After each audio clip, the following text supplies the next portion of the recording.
The key takeaway is that the gold secular bull market will continue and probably peak out at around 6,000 an ounce. Are you concerned, Professor Hanke, that suppose the Fed were to be governed by mainly Trump loyalists, and therefore, strictly speaking, they would have no independence, then the money supply would grow at faster than 6%, your golden growth rate of 6%, thus leading to higher inflation? This is what my friend asked me. Rate lowered, so what's the game plan? Shall we refinance our homes and buy more crypto? All right, Professor Hanke, shall we refinance our homes and buy more crypto now that the Fed has pivoted?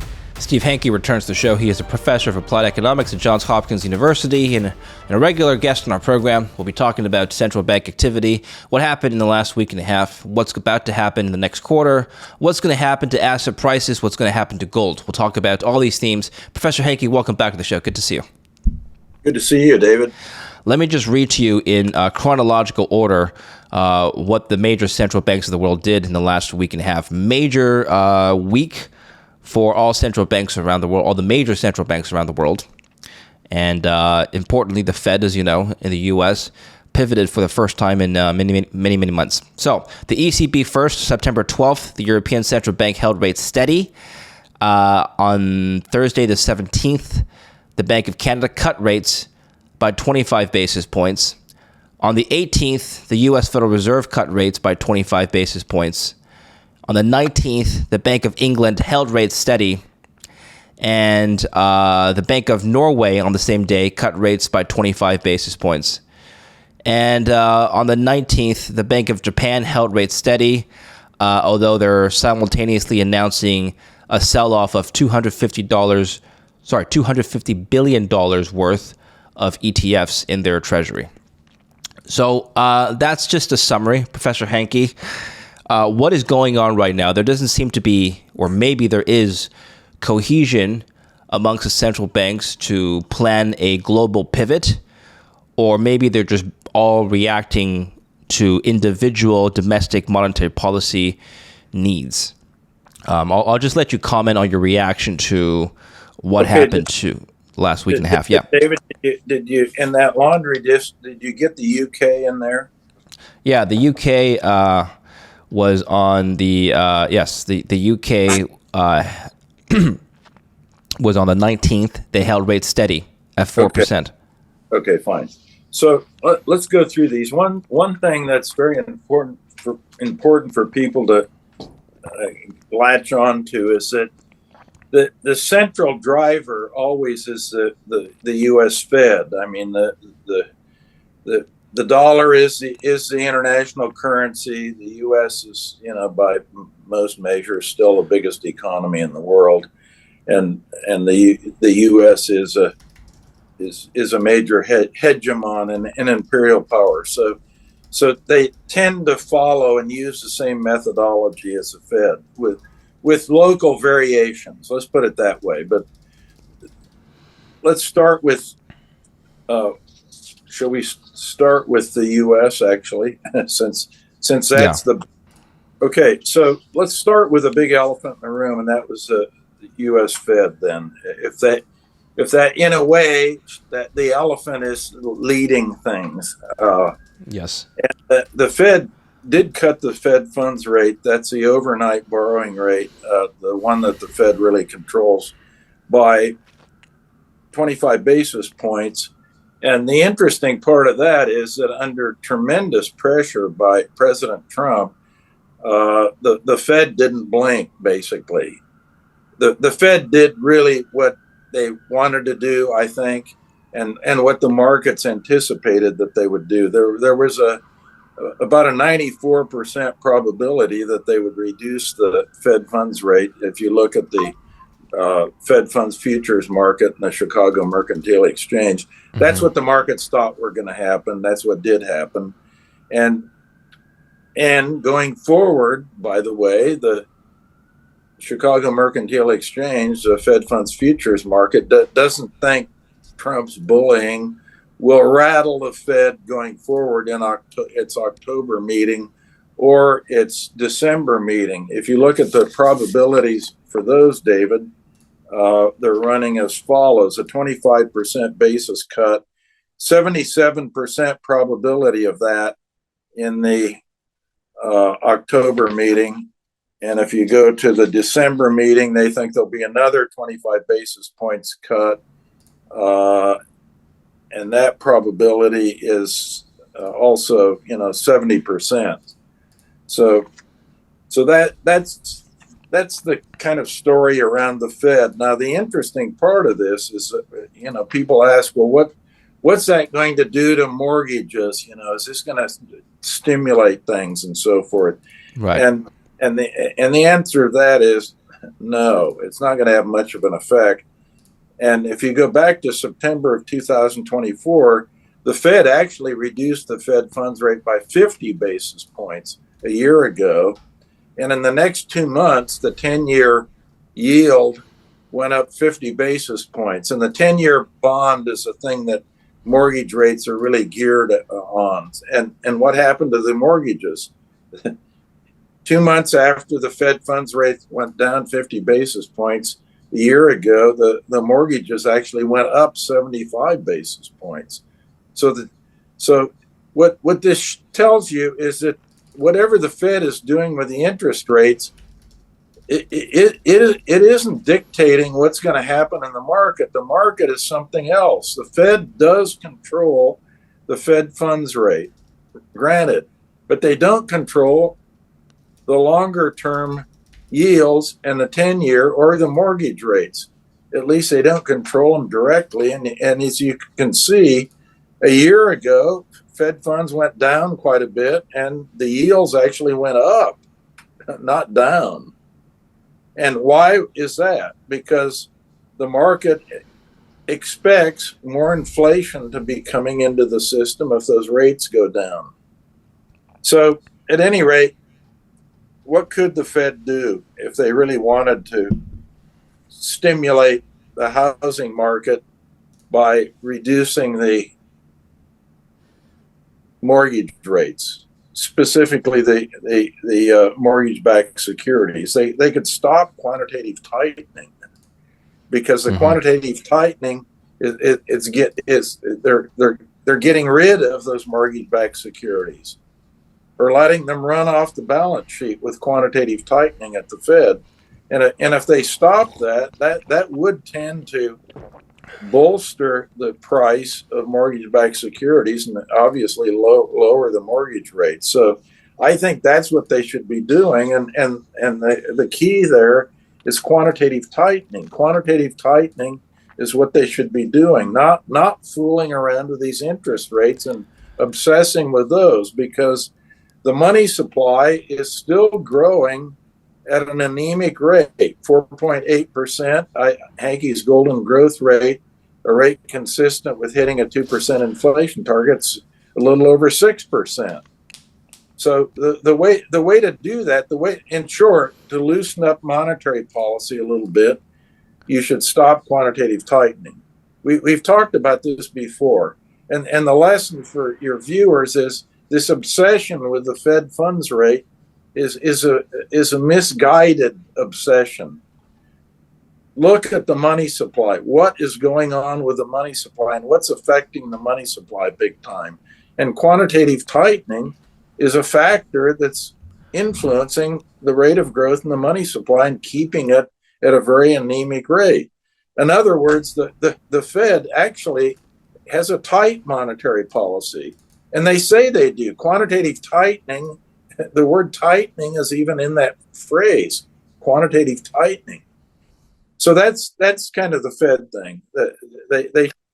They should start loosening monetary policy. Gold is now above $3,600 an ounce, an unprecedented level. Now, you've heard me talk a lot about how gold and silver are smart ways to grow your savings over time. But what if I told you can now do more than just hold gold? What if you could also generate income from it? Well, that's exactly what today's sponsor, Monetary Metals, is doing.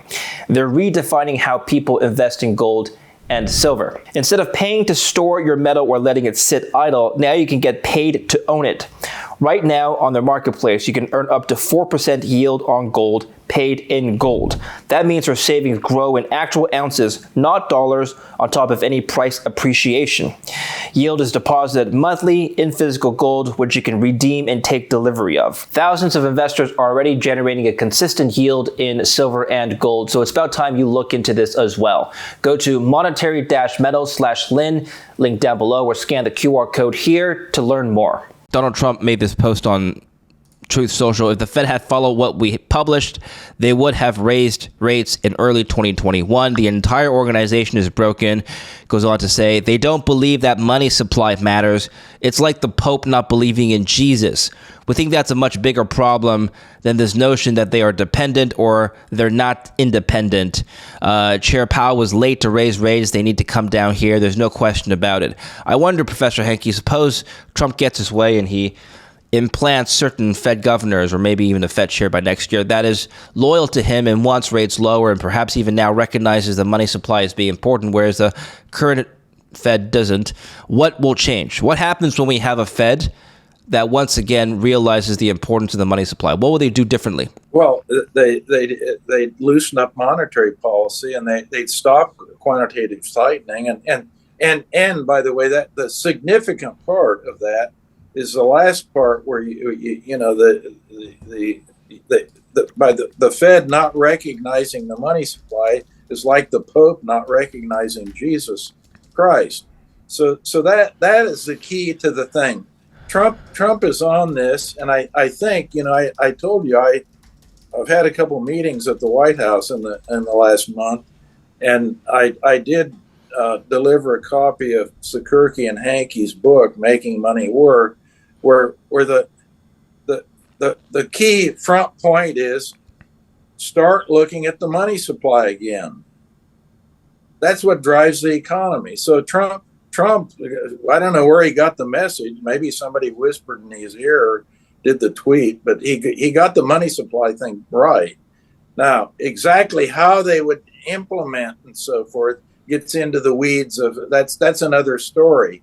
But at least the money supply, somebody has whispered in Trump's ear that the money supply growth is important. So that's a very critical thing, actually. That in that quote, that's the most important part. What happens to markets when the Fed starts loosening monetary policy, like you said? Well, what happens to markets and the economy, I think that it's a positive, not a negative, because what they should be doing is targeting the money supply and trying to keep it growing at about 6% per year on a steady basis. And if they did that, the economy would be stabilized. We would hit pretty close to the 2% inflation target, and that would be the end of the story. Everything, we'd get off this roller coaster that we've been on. That's what would happen if they did it right. If they did it right, things would be stable, and stability might not be everything, but everything is nothing without stability. Is that a Steve Hanke quote? Yes. Okay, we'll write that down. This is what my friend asked me. Rate lowered, so what's the game plan? Shall we refinance our homes and buy more crypto? All right, Professor Hanke, shall we refinance our homes and buy more crypto now that the Fed has pivoted? Well, number one, buying crypto is a highly speculative play. So I'm not going to. Whoever wrote and asked the question can do whatever he wants to. If he wants to roll a dice on crypto, that's his business, not mine. So, and I don't exactly know what kind of crypto. You've got Bitcoin, you've got stable coins, you've got a whole plethora of things to do when you get into that space. But you are getting into speculative asset space. What do you make of the general sentiment from this somewhat facetious question? The sentiment that risk assets will now start performing well because of a Fed pivot and because we're now in a Fed easing cycle. Well, in general, that's true. But again, it depends on what assets you're talking about. In other words, if you increase substantially the money supply, which, by the way, if it's growing at 4.8 and I think inching it up to around 6, that's going in the right direction, but it's not a substantive change like we had in 2020, 2021 when the thing skyrocketed, and you know what happened to the asset prices following that skyrocketing of the increase in the money supply. Let's put it this way: a slight loosening of the money supply is not going to be a negative on asset prices. It's going to be a positive.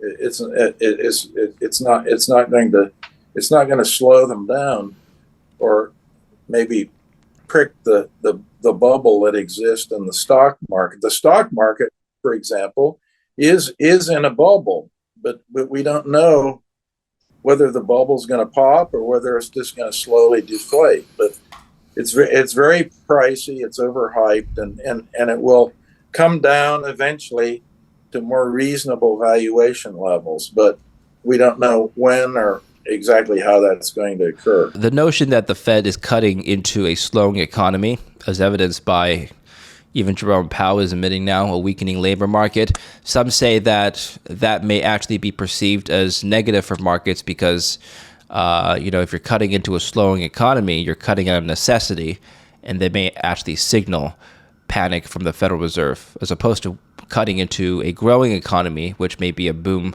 for markets. What do you think? Well, that's usually the case, and in fact, as I've been touting with you on this program, I do think a slowdown is baked in the cake because we've had this big contraction in the money supply since early 2022.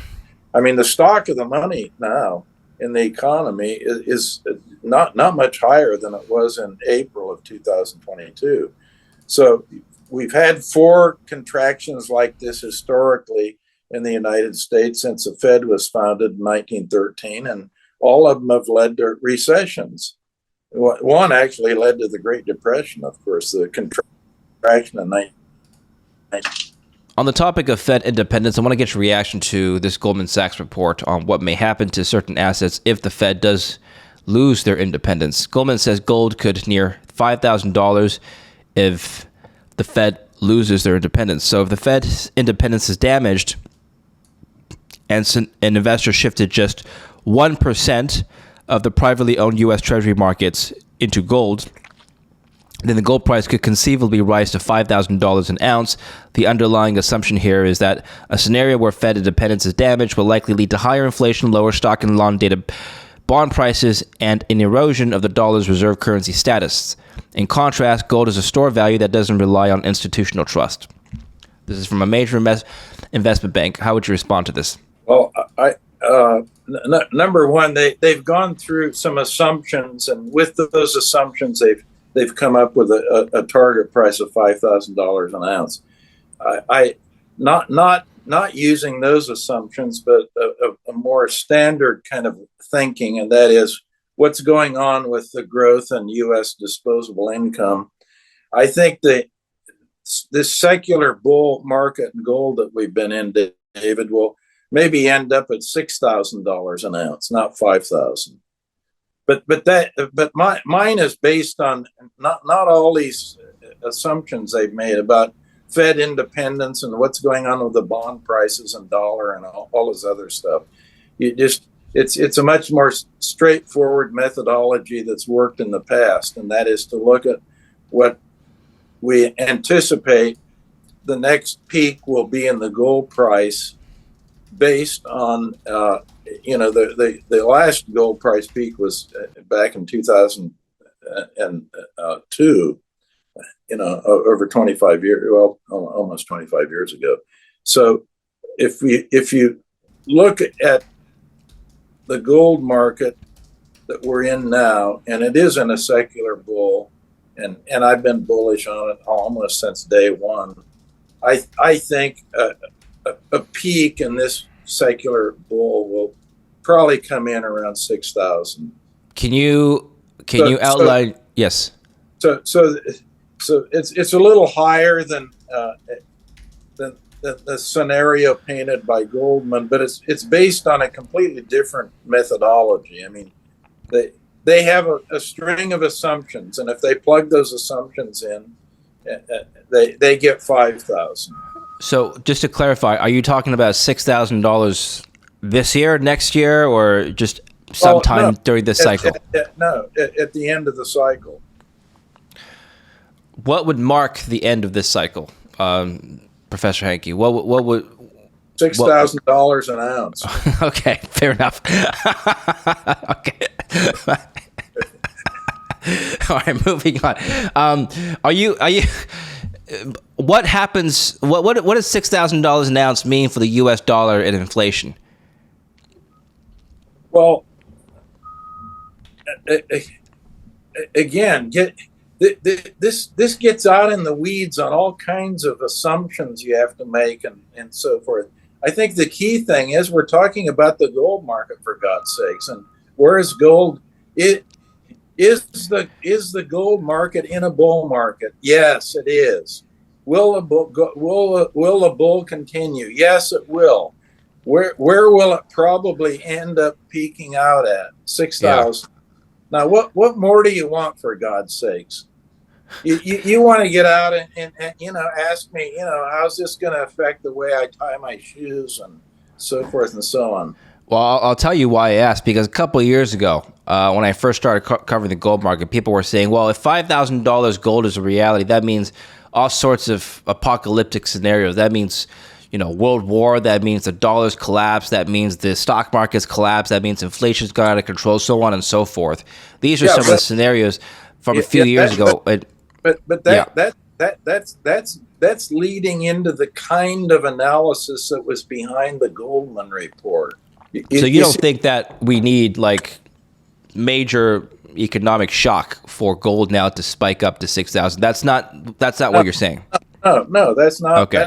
That's not behind my thinking. My thinking is, look what's happening to the growth in U.S. disposable per capita income, and look what's happened historically to it and how it's related to gold. And go back to the last bull run that ended up peaking out in 2022, and then go forward from that to this bull market. Again, these are back of the envelope kind of calculation, shall we put it that way? But they don't get into all these complexities about what exogenously might happen, what's going to interfere, the independence of the Fed, a world war, this thing, that thing. If those things happen, then gold would go to $5,000 an ounce. That's the way the Goldman thinking is going. My thinking, which by the way ends up at kind of roughly the same ballpark in terms of a price. Mine's a little bit higher. Mine's based on kind of endogenously income growing on a per capita basis. Given that increase, what's going to happen? So again, the question is are we in a bull market? Yes. Will the bull market continue? Yes. Is this the start of a bull market? No, it's kind of middle of the bull market. And then the question is, which I usually don't do, by the way, these kind of target prices. As you know, as somebody is trading, all you have to know is the direction of the market, not what some endpoint is going to be. But my general thinking is I'm comfortable with this thing until it gets up towards $6,000 an ounce. Fair enough. Now let's talk about the Fed independence itself. Are you concerned, Professor Hanke, that suppose the Fed were to be governed by mainly Trump loyalists, and therefore, strictly speaking, they would have no independence? Then the money supply would grow at faster than 6%, your golden growth rate of 6%, thus leading to higher inflation? If you change the composition of the personnel and the Board of Governors and the Federal Open Market Committee, and those have, shall we say, a different view than the consensus now, you're going to get a different policy. I mean, it's a simple game. If you change a bunch of people on the Federal Open Market Committee, and they have views that are much different than the current members of the committee, you'll get a monetary policy that's different. And by the way, the idea that the Fed is independent is kind of a joke anyway. It's never really been independent. But at any rate, we're talking about the personalities that are going to be on the governing side of the Fed, and obviously it doesn't take a rocket scientist to figure out if you change the views of those people that are on the Federal Open Market Committee, and the monetary policy is going to change. So this really is a pivotal time for central bank monetary policy, not just in terms of the fact that they've started pivoting, but the fact that we perhaps may have a regime change at the Fed itself in terms of what policy to pursue. And so that gets a little bit back into your starting question. You had a bunch of these central banks we were going to go through, what they did and what I thought about it. So let's go through those. So yes. It's dynamic. Things are happening right now that people have to pay attention to. And one thing that's happening is that the economy, not only the U.S. economy, but the world economy, is slowing down. So that's one piece of background. Inflation has slowed down and is kind of stabilized now, the official rates. And now we're talking about changing the interest rate stance, not necessarily, which is one indicator of monetary policy, but not the key one. The key one is the money supply, which we'll talk about. So how should we start? You want to go through what? Which one? Well, we don't have too much time, Professor, but I'd like to just go over the highlights of each of the central banks, starting with back home where I am in Canada. This is an interesting statement, sentence from their statement, from the Bank of Canada statement, rather. The federal government's recent decision to remove most retaliatory tariffs on imported goods from the U.S. will mean less upward pressure on the prices of these goods going forward. So they're directly citing the removal of retaliatory tariffs as one of the reasons for why they're lowering rates. I'm wondering why, or not why, but I'm wondering if we're in a period where trade policy. No, I don't think it's a good reason. The retaliatory tariffs don't have much to do with the overall inflation rate. They have a lot to do with relative prices of different goods and services that are. We don't know if the Bank of Canada believes in the money supply either. Maybe they don't believe. But look at what they're doing. The Hanke's golden growth rate for Canada, consistent with hitting their inflation target, is a range of 1% to 3%. So my golden growth rate is 6.2% to 8.2%, and they're currently growing at 4.9%. So they have room to loosen up, actually, because what's happening? Their inflation is within the target zone of 1% to 3%. It's 1.7%. So actually, they're doing pretty well. Basically, their money supply is growing a little lower than the low end of Hanke's golden growth rate, 6.2. They're growing at 4.9. So I give them a pass, basically.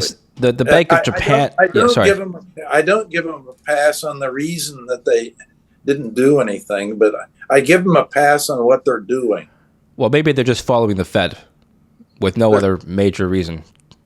They probably are. Yeah. Okay. Well, let's take a look at another central bank. So the Bank of Japan is one of the countries that did not cut rates. They left rates unchanged. This happened. However, the Japanese stock market sold off this week as the Bank of Japan unveiled plans to start selling its $250 billion cache of exchange-traded funds, an unwinding that the governor of the Bank of Japan, Ueda, said would take a century. Okay, interesting. First of all, why are they doing this? And also, does the U.S. have similar mechanisms for monetary policy? In other words, selling assets? Yeah, Yes. well, yeah, the U.S. has plenty of, every central bank has a mechanism. They have assets on their balance sheet and they can sell them if they want to.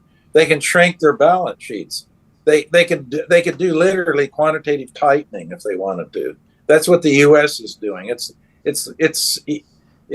letting the assets on the balance sheet run off, mature and run Well, off. we know they own a lot of treasuries and of different maturities. Do they own actual stocks and ETFs like the Bank of Japan does? No, Okay. there might be some very small Okay. holdings, but not in general, not equities. No, the Swiss National Bank owns a lot of equities, for example, but the U.S. Fed does not at present. They have mortgage-backed securities and treasuries. Those are the big items on the balance sheet for the U.S. Fed. Now, the Bank of Japan. The problem is the Bank of Japan is just lost. They don't know what they're doing, and they haven't known what they're doing since about 1990. The money supply is growing only at 1% per year. Hanke's golden growth rate, a rate consistent with hitting the 2% inflation target, 6% a year. So they're just out of it, basically. So let's All right. let's give them an F.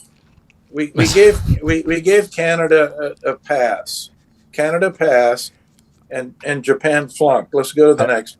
All right. I don't believe you've rated the Fed yet, but maybe we'll get to that later. Well, The Bank of England also kept rates unchanged.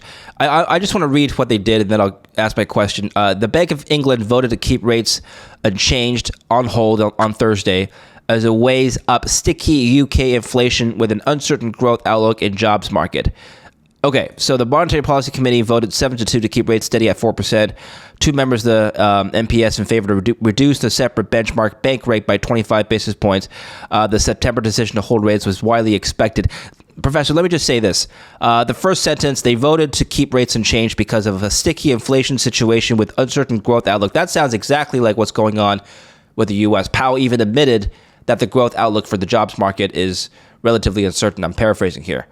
Except I'm presuming Starmer isn't pressuring the Bank of England to lower rates like Trump is. So maybe the Bank of England is doing what the Fed should be doing, except without political pressure. Maybe. I'll let you comment. Well, they have a little bit of a problem because, in fact, they've lowered the growth rate considerably.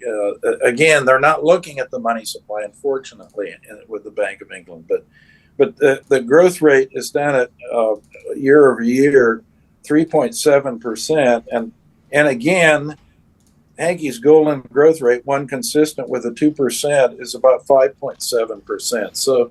So the growth rate in the money supply is anemic, but their problem is, again, they haven't unwound all the inflation in the system. The inflation rate is 3.7%. Now that's almost double the inflation target. So they have a little bit of a dilemma. The problem with these things, they've gotten really out of whack because of the roller coaster. Everybody goosed the money supply when the pandemic hit in 2000, early 2000. Everybody got a lot of inflation as a result of that. Then they start contracting the money supply to pull down inflation. And that money supply contraction still in the picture. Things haven't, the roller coaster up and down, up and down, up and down. And what they need to have, David, is a steady growth in the money supply at roughly Hanke's golden growth rate. So they all these central banks are just off kilter now, and in the sense that they still are squeezing the money supply. And the reason they're squeezing the money supply is that the inflation rate hasn't really come down to their targets yet in all cases. So they have a problem. All right, final question before we go. I think we've covered all the major central banks. Well, the ECB we didn't talk about, but we can skip that for today. How about the ECB? They're all right. they have inflation really at the target at 2.1%. Their target is 2. So they're at their target, and the money supply to get at the target, they've squeezed the money supply down to a growth rate of 3.3% year over year, when it should be about 6% if it was in a steady state, hitting their inflation target of 2%. Yeah, So it's they kept rates unchanged. so I think they having again the transition to normal running operation is underway at all these central banks. The only one we really have as a complete outlier is Japan. How does that make sense that if the ECB's inflation rate is the closest to their 2% target, that they're the ones keeping rates unchanged? Shouldn't they be lowering rates? Well, the reason for that is that they have squeezed actually more than anyone else.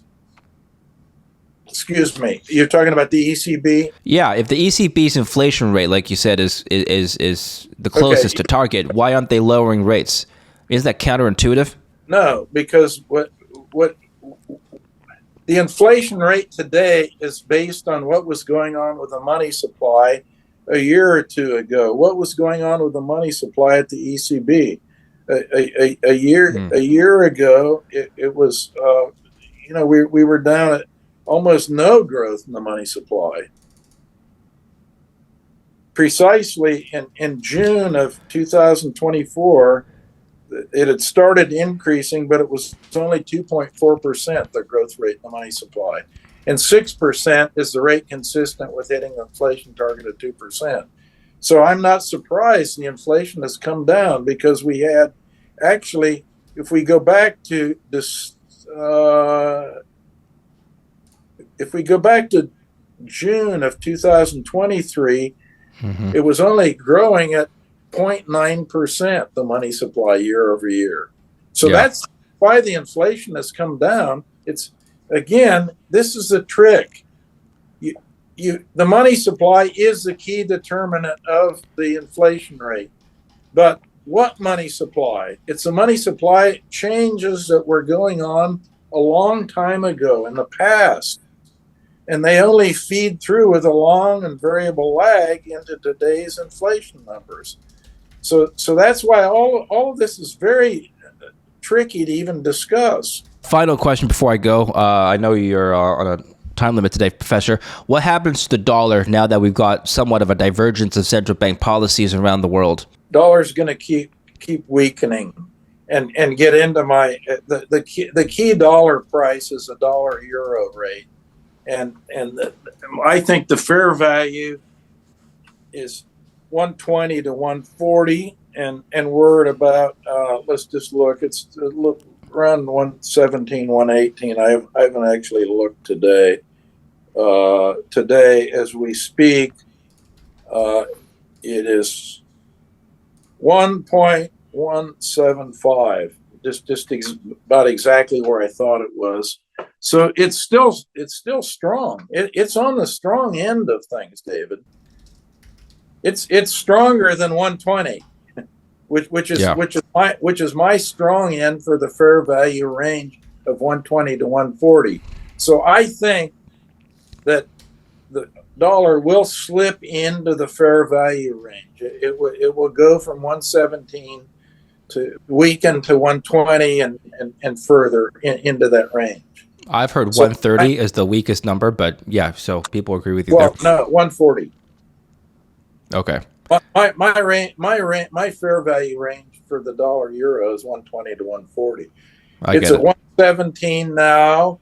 Very, very strong, but weakening. It's been weakening now for 6 or 9 months. Yes. All right. Well, thank you very much, Professor. We'll leave it here, and we'll catch up again in a couple of weeks. Where can we find you and read your work in the meantime? You can follow me on X at Steve_Hanke. And the key takeaway is that the gold secular bull market will continue. and probably peak out at around 6,000 an ounce. Okay. Well, that's good news for people who have missed the boat on gold. Perhaps, according to Professor Hanke's estimates, you're not too late. All right. Thank you very much, Professor. I think it's a great deal if you're on the boat already and have been on some. if you're either on the boat or missed it and getting on, it's a good number to know about. Yeah, well, yeah. And if you've just gotten off, then perhaps consider getting back on. Thank you very much, Professor. We'll speak again soon. Good chatting with you as always. Okay, thank you, David. Have a good weekend. Yeah, you as well.